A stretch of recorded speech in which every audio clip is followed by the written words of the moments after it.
Hello student, मैं are के गुप्ता। आज इस वीडियो में बोर्ड त्रिज्या का निगमन करूंगा। बहुत परीक्षा के हिसाब से बहुत महत्वपूर्ण प्रश्न है कि बोर्ड त्रिज्या क्या है। तो जो बोर्ड त्रिज्या का निगमन होगा वह नील्स बोर के एटॉमिक मॉडल के आधार पर किया जाएगा।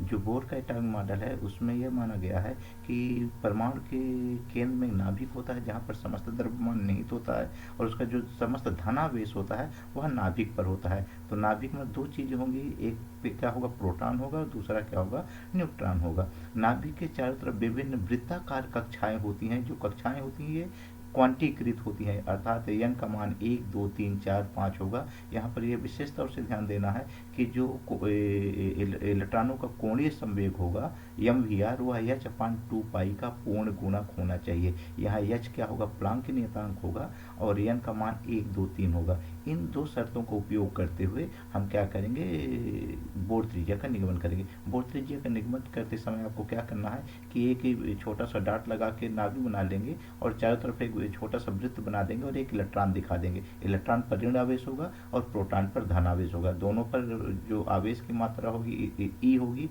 और ई का मान क्या होगा, प्रोटॉन के लिए धन 1.6 गुणे 10 घाते ऋण 19 गुलाम, और इलेक्ट्रॉन के लिए क्या होगा, ऋण 1.6 गुणे 10 की घाते ऋण 19 गुलाम। लेकिन दोनों पर परिमाण क्या होंगे, समान होंगे। तो चलते हैं, बोर्ड की त्रिज्या का निगमन करने के लिए हम क्या देखते हैं, हमारे दो बलों की आवश्यकता पड़ेगी।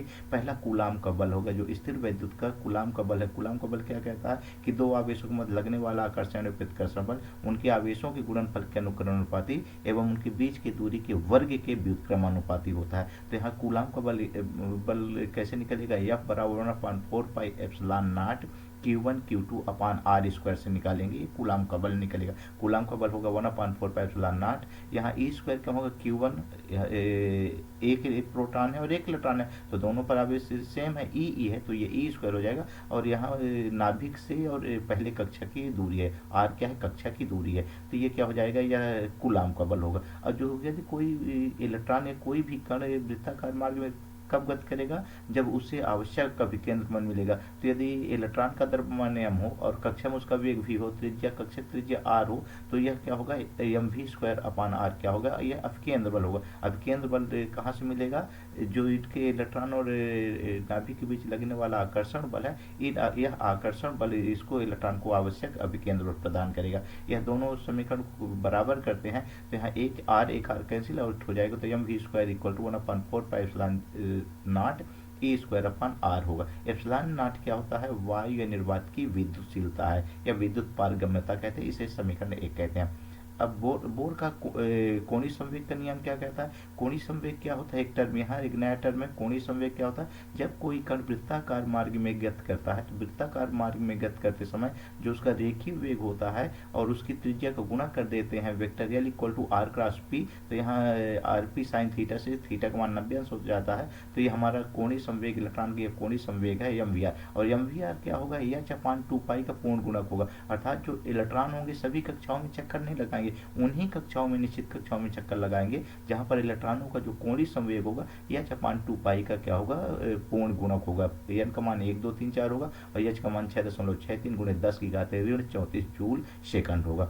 यहाँ से v का मान निकालते हैं, और समीकरण 1 में v का मान उठा के रखेंगे, तो v का मान क्या आ गया, एन एच अपान 2 पाई एम आर। यहाँ से समीकरण 1 में v का मान रखेंगे, तो एम एन एच अपान 2 पाई एम आर होल स्क्वायर, और क्या हो जाएगा 1/4 पाई एप्सिलॉन 0 ए स्क्वायर। यहाँ से इसको सॉल्व करते हैं, हम एन स्क्वायर एच स्क्वायर यहाँ हो जाएगा 4 pi square, m square r square हो जाएगा, स्क्वायर कर दिया, हटा दिया, ये 1/4 pi epsilon 0 e square upon r. एक यहाँ से आर स्क्वायर, एक आर कैंसिल हो जाएगा, और यहाँ से हम आर की पहले वैल्यू निकालेंगे। आर या नहीं लिखना है, पहले हम आर निकालेंगे। तो आर जब निकालेंगे तो क्रॉस मल्टीप्लाई करके हम क्या हल कर लेंगे, तिर्यक गुणा करके epsilon 0 H square upon pi M E square N square. यहाँ एन क्या है, एनवें कक्षा की, एन का मान क्या होगा, 1 होगा, पहली कक्षा, दूसरी कक्षा, तीसरी कक्षा। तो ये आर एन का मान हम क्या करते जाएंगे, एन का मान बढ़ने पर आर एन का मान बढ़ता जाएगा। यहाँ ध्यान देना है कि जो बोर की त्रिज्या होती है आर एन होती है, वह कक्षा के एन के वर्ग के अनुक्रमानुपाती होती है। मतलब पहले एन के लिए 1, तो फिर दूसरे के तो दूनी 4 गुना होगी, और 3 त्रिकाई 9। इस प्रकार क्या होगा कि जो कक्षाएं होती हैं, जैसे जैसे नाभिक से दूर हटते जाते हैं, कक्षाओं के बीच की दूरी क्या होती जाती है, बढ़ती जाती है। अब पहले यहाँ जो ये नियतांक epsilon 0 H square upon pi M E, इन सबको इनकी पहली वैल्यू देखते हैं, फिर इसको हल करते हैं। एक नियतांक इसको ए जीरो लेंगे तो पहले इसकी वैल्यू देखते हैं कि क्या है। यहाँ पर जो एप्सिलॉन 0 है 8.85 गुणे 10 के घाते ऋण 12 कूलाम स्क्वायर प्रति न्यूटन प्रति मीटर स्क्वायर होगा। जो प्लांक नियतांक है एच है वह 6.63 गुणे 10 घाते ऋण 34 जूल प्रति जूल सेकंड है। इलेक्ट्रॉन का द्रव्यमान एम क्या होता है 9.1 गुणे 10 की घाते ऋण 31 किलोग्राम, ये इलेक्ट्रॉन का द्रव्यमान है।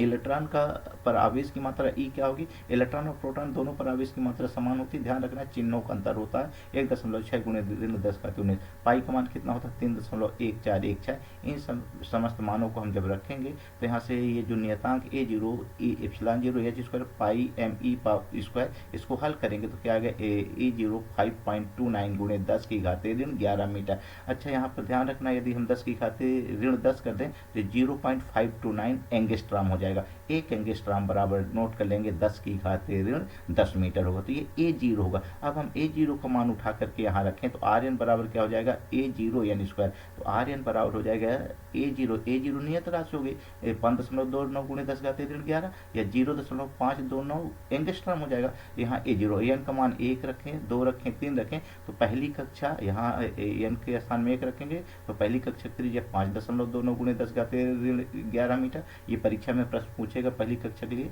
कभी कभी एंगस्ट्राम में आता है तो 0.529 एंगस्ट्राम में होगा। दूसरी कक्षा के एन के स्थान में 2 रखेंगे तो 2 दूनी 4 और गुणा करेंगे 2.12 गुणे 10 घाते ऋण 10 अर्थात 2.12 एंगस्ट्राम होगा। और जब तीसरी कक्षा तो एन का मान 3 रखेंगे तो 3 तिरका 9 को गुणा कर देंगे तो आ जाएगा 4.76 गुणे 10 की घाते ऋण 10 मीटर। ये किसमें हो जाएगा हमारा 4.76 एंगस्ट्राम। तो ये बोर त्रिज्या का क्या हो जाएगा विभिन्न कक्षाओं के लिए बोर त्रिज्या का मान होगी।